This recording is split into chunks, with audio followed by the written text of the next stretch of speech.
एफएडो junction में आपका स्वागत है। मैं हूं डिम्पी कालरा। तो लगातार हम इस कार्यक्रम के जरिए आपके सामने जो डेरिवेटिव्स के सौदे होते हैं, यानी कि जो वायदा के अंदर सौदे हैं, उनके अंदर जो भी ट्रेंड बन रहा होता है, इनफैक्ट हम 4 बेसिस पर शेयर्स को निकालते हैं। 2 तेज़ी के जिसको हम लॉन्ग और शॉर्ट कवरिंग कहते हैं, और 2 मंदी के जिसको हम शॉर्ट और अनवाइंडिंग कहते हैं। वो आपके सामने सारे शेयर छांट के लेके आते हैं। इंडेक्स का व्यू पॉइंट आपके सामने रखते हैं कि आगे बाजार अब कैसे दिखता है और कैसे चल सकता है। कल यही समय था, करीब 12, साढ़े 12, 1 बजे के आसपास, जब बाजार धीरे धीरे खिसकना शुरू हुआ। वित्त मंत्री निर्मला सीतारमण की जो स्पीच खत्म हुई थी, लेकिन अगर आज आप देखेंगे तो जो पहला झटका मार्केट ने सिर्फ 5 से 8-10 मिनट देखा होगा, उसके बाद आप चार्ट के जरिए आपको काफ़ी हद तक क्लियर होगा कि बाजार अपनी स्ट्रेंथ को आज खोना नहीं चाहता। रुक रुक के बार बार ऊपर आ रहा है। अब ये इस चीज़ को भी धीरे धीरे इग्नोर करने की कोशिश कर रहा है कि अडानी ग्रुप के शेयर्स में इस समय क्या हो रहा है। कई बार अडानी ग्रुप के शेयर्स में गिरावट के बावजूद भी निफ्टी और बैंक निफ्टी पॉजिटिव होने की कोशिश कर रहे हैं।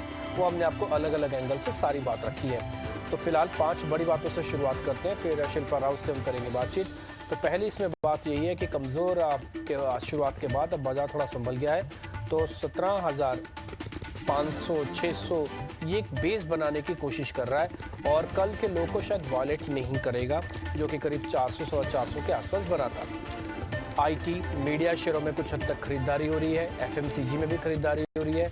ज़्यादा इंपॉर्टेंट पोस्ट बजट एफएमसीजी का खरीदारी होना है, क्योंकि जो पूरा बजट है उसका 50-60% ये कह सकते हैं कि कंजम्पशन लेड बजट बनाया गया है। एनर्जी, मेटल और फाइनेंस के शेयरों में थोड़ी बहुत गिरावट है।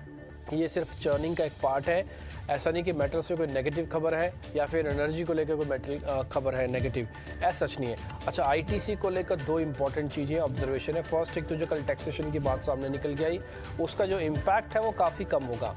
बताया ये जा रहा है कि सिर्फ 1 से 2% तक का इम्पैक्ट आएगा, लेकिन उसके अगेंस्ट में जो सरकार ने pro agri, pro rural budget रखा है, उससे आईटीसी को बहुत बड़ा बेनिफिट हो सकता है, क्योंकि आईटीसी की जो बड़ी बैलेंस शीट है सिगरेट्स को छोड़ के, वो ज़्यादातर ग्रामीण भारों से अच्छे से कनेक्ट होती है। इंडिया विक्स करीब 5% आज टूटा हुआ है। अच्छी बात है कि आज 5% टूटा है। अगर ये 5 से 8% और टूट जाए तो आपका कंफर्ट फैक्टर आएगा, ना केवल आप फिर 17,800 तक पहुंचेंगे, बल्कि 18,000 पहुंचने के भी आपके चांसेस हैं। विक्स, जिसको हम फियर इंडेक्स कहते हैं, डरने डराने वाला इंडेक्स है, ये नीचे रहना चाहिए, और कम से कम गिरावट 10% के बाद ये आपको एक स्ट्रॉन्ग मूव देने की कैपेसिटी रखेगा। खैर, हम आगे बढ़ते हैं। शिल्पा राउत हमारे साथ जुड़ चुके हैं, उनसे फटाफट से ये पता कर लेते हैं कि अब इंडेक्स पे क्या करना चाहिए। शिल्पा, बहुत शुक्रिया, thank you very much. Pre budget जो बात है वो अलग बात होती है। अब कल बजट आ गया। देखिए, कल मार्केट में 2 हिस्से थे, आप भी अच्छे से समझ रहे होंगे कि एक तो अडानी का हिस्सा था, दूसरा अच्छा बजट था। अच्छे बजट ने बाजार को 12:30, 1 बजे तक चलाया।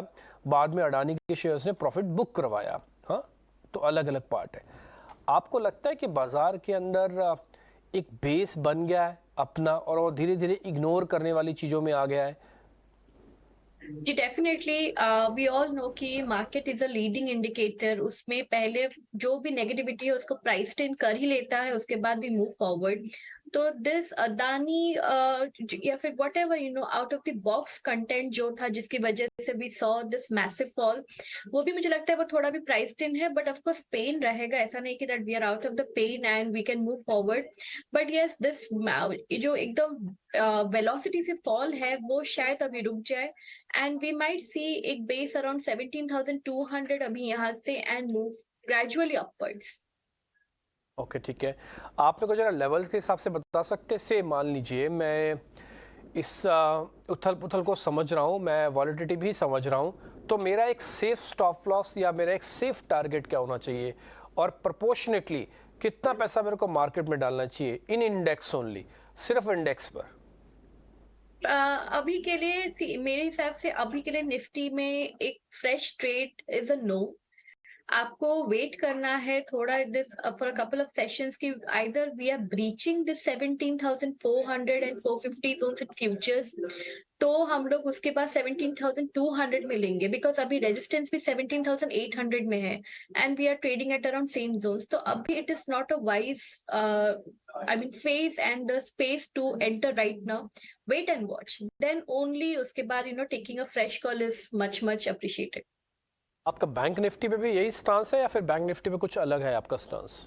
बैंक निफ्टी अगेन 40,000 39,800 पे हमने देखा है कि एक छोटा बेस बन रहा है, बट रेजिस्टेंस भी 41,500 के अराउंड आ रहा है। तो likewise again bank Nifty is also Midway.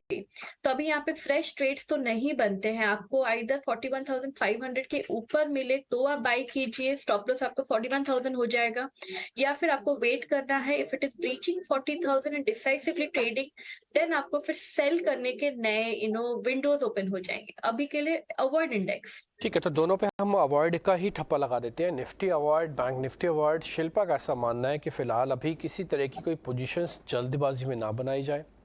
आज वीकली एक्सपायरी है, कल फ्राइडे हो जाएगा, फिर 2 दिन की छुट्टी है बाज़ार की, और इस एक्सट्रीम वॉलेटिलिटी के अंदर थोड़ा सेटल हो जाने दे चीज़ों को, और उसके बाद मार्केट पे उतरा जाए। ऐसा नहीं कि शेयर 30% टूटने के बाद 30% ऊपर नहीं आ सकते, लेकिन 30% टूटने की प्रोसेस में और 3% बढ़ने की प्रोसेस में ये दोनों ही तरह के लोगों को सिस्टम से बाहर निकाल सकता है, शॉर्ट्स वालों को भी और बुल्स को भी, क्योंकि ये जो वॉलेटिलिटी है बहुत ही सीवियर है और बहुत ही बड़ा एक शेकिंग हो रही है मार्केट के अंदर। तो बी अवेयर, कम पोर्टफोलियो रखें, जो पोर्टफोलियो है उसमें पक्का बना के रखें, और उसके मार्जिन्स को चेक करते रहें, अपना रिस्क रिवॉर्ड चेक करें। ये ज़्यादा ज़रूरी है बजाय सौदे भरने का। इसमें सौदा भरना ज़्यादा समझदारी नहीं होगी। आगे बढ़ते हैं। इंडेक्स को लेकर हमने वाइट के सैंपल्स लगा दिए, ठप्पे लगा दिए आपके सामने। तो फिलहाल अभी आपको इसमें कोई सौदा नहीं लेना, जो है उसको लेके बैठ जाइए बस चुप करके। आगे बढ़ जाते हैं। अब आते हैं जरा शॉर्ट्स पे और लॉन्ग पे, शेयर्स पे। तो पहले तेज़ी वाले शेयर्स आपकी स्क्रीन पर आएंगे।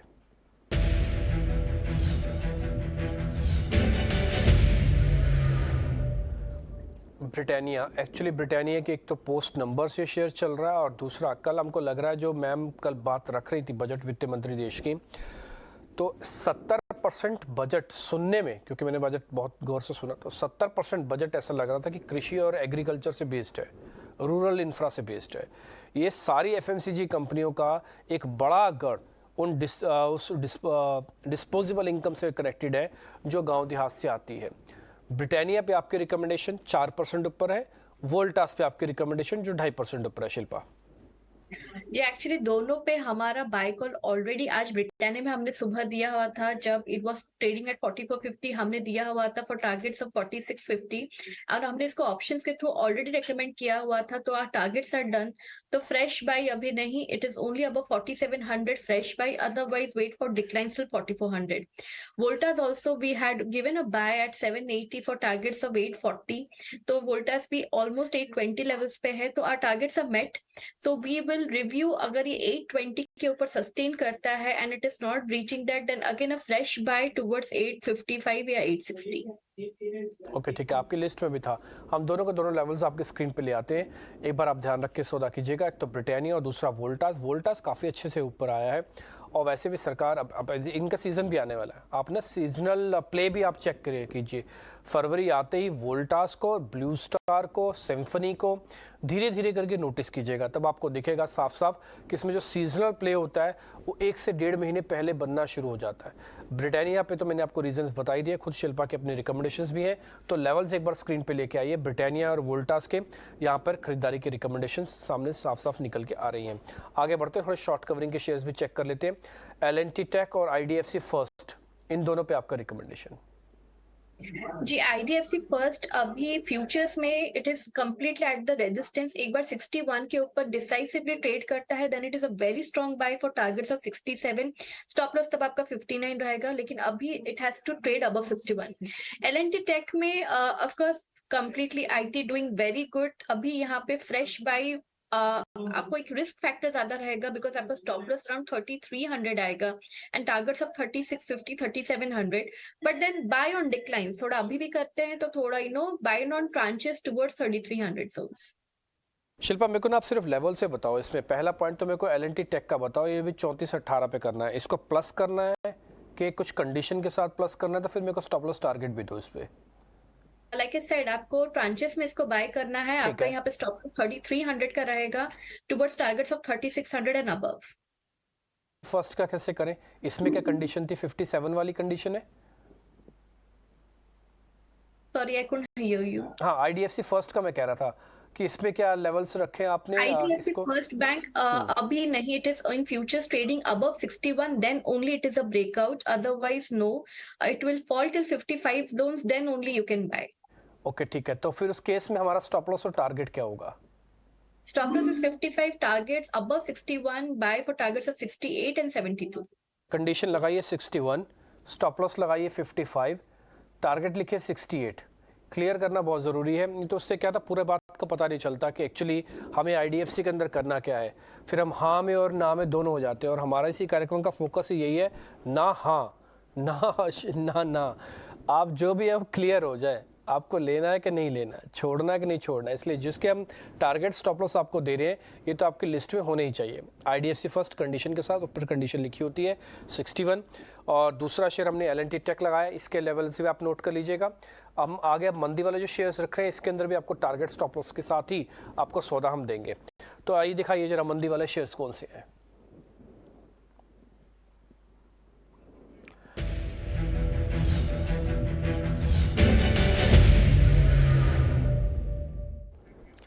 ठीक है, तो आज जो हमने शेयर्स निकाले हैं मंदी में, उसमें एक बंधन बैंक है, एक यूपीएल है।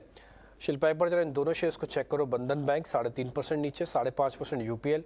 ये जो डैमेज बड़े बैंकों में होता है ना, उसकी छाया छोटे बैंकों पे भी आ जाती है, भले एक्सपोजर हो या ना हो, डजंट मैटर, है ना। ये तो हमको क्लियरली विजिबल है। एक तो बंधन बैंक 3.5% और यूपीएल भी नीचे है, इन दोनों पे क्या करें? ये यूपीएल मेरा भी एक्चुअली आज के लिए शॉर्ट कैंडिडेट है। मेरा स्टॉप लॉस यहाँ पे 720 है और टारगेट्स यहाँ पे 660 I am expecting, so it is a sell for me. Stop loss 720। ठीक है, एक बार मेरे को वापस से लेवल बताएंगे ताकि हम अच्छे से लिख पाए उसको। Stop loss is 720, target 660। ठीक है, 660 का टारगेट है, 720 का स्टॉप है। इसको भी शॉर्ट कर सकते हैं क्योंकि इनका खुद का शॉर्ट है, तो ज़्यादा स्टडी की हुई है, 5% नीचे भी है, लेकिन आप 720 का एक चाहे तो एक स्टॉप रख के इसको शॉर्ट कर सकते हैं।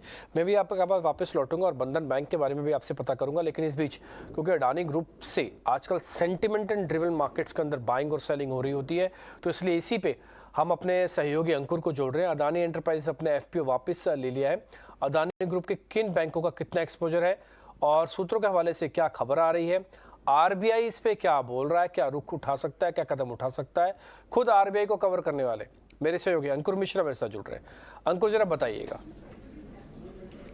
जी हाँ, बिल्कुल। बैंकिंग सूत्र हमें यही बता रहे हैं कि रिजर्व बैंक ऑफ इंडिया ने ज़रूर खबर ली है, बैंकों के साथ वार्तालाप किया है, पूछा है कि आखिर आपका एक्सपोजर कितना है, कितना रिस्क है। ये सारी details reserve bank of India ने बैंकों से डिस्कस किए हैं। लेकिन हमें जो जानकारी मिली है उसके मुताबिक किसी भी बैंक ने शेयर के एवज में कोई लेंडिंग नहीं की है। इनफैक्ट आरबीआई के नियमों की माने तो कोई भी बैंक इस तरीके की लेंडिंग कर भी नहीं सकता। तो मतलब यही है कि जितनी भी लेंडिंग की गई है बैंकों की तरफ से, वो पूरी तरीके से कैश फ्लो बेस्ड है, फिजिकल एसेट्स के बेसिस पे है। और अगर हम एक्सपोजर की बात करें तो स्टेट बैंक ऑफ इंडिया का करीब 23,000 करोड़ रुपए का एक्सपोजर है, पंजाब नेशनल बैंक का 7,000 करोड़ का एक्सपोजर है, ओवरऑल जो 80,000 करोड़ रुपए का जो डेट है अडानी ग्रुप का। तो अभी बैंकिंग सूत्र हमें यही बता रहे हैं कि अभी के लिए कोई चिंता की बात नहीं है। जो भी वॉलेटिलिटी मार्केट में चल रही है उसका डायरेक्टली किसी भी तरीके से लोन सर्विसिंग पे कोई इम्पैक्ट नहीं हो रहा है, क्योंकि कोई भी शेयर प्लेज नहीं किया गया है लोन के लिए। ठीक है, तो आपकी बात सुन के हमको ऐसा लग रहा है कि ज़्यादा चिंता की बात नहीं है। अंकुर ऐसे समझ सकते हैं ना?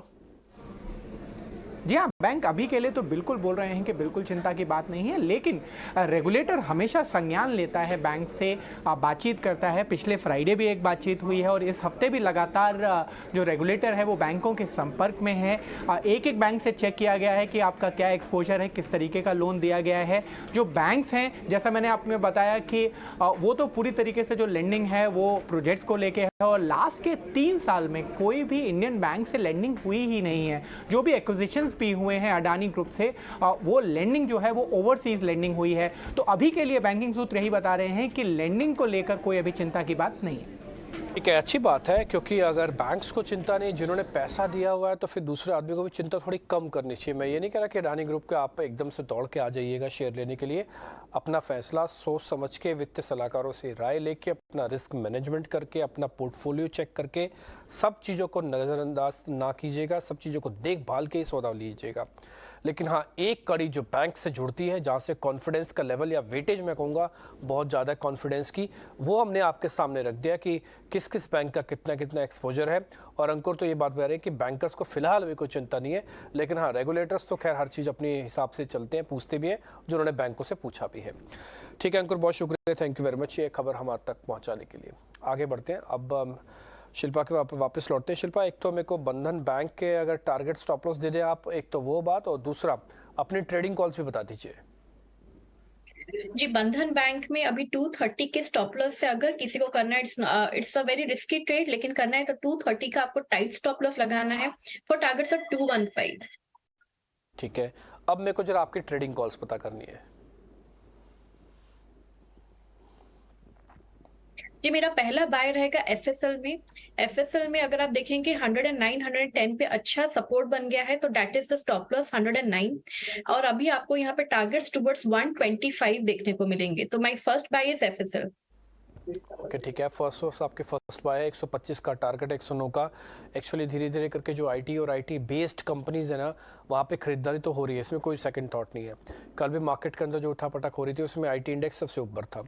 बड़े शेयरों का छत्र छाया के बाद छोटे शेयर अच्छे चलने लगे हैं। दूसरा शेयर शिल्पा? दूसरा बाय रहेगा ट्रेंट में, stop loss 1160, targets 1400। Little positional buy but a very decisive buy. ठीक है, 1400 का टारगेट, 1160 का स्टॉप लॉस। कोई ऑप्शन है आपके पास? अभी के लिए अगर आपको करना है, आप एक 1230 या 40 का भी कॉल ऑप्शन आप ट्राई कर सकते हैं, बट मेरे हिसाब से you can definitely go for futures also, उसमें अच्छा आपको मिलेगा। I mean the upside is going to be very fast. का और नहीं, अगर आप कोई वैसे भी ऑप्शंस देना चाहें इंडेक्स का, तो वो भी अगर आपके पास है तो वो भी आप दे सकते हैं।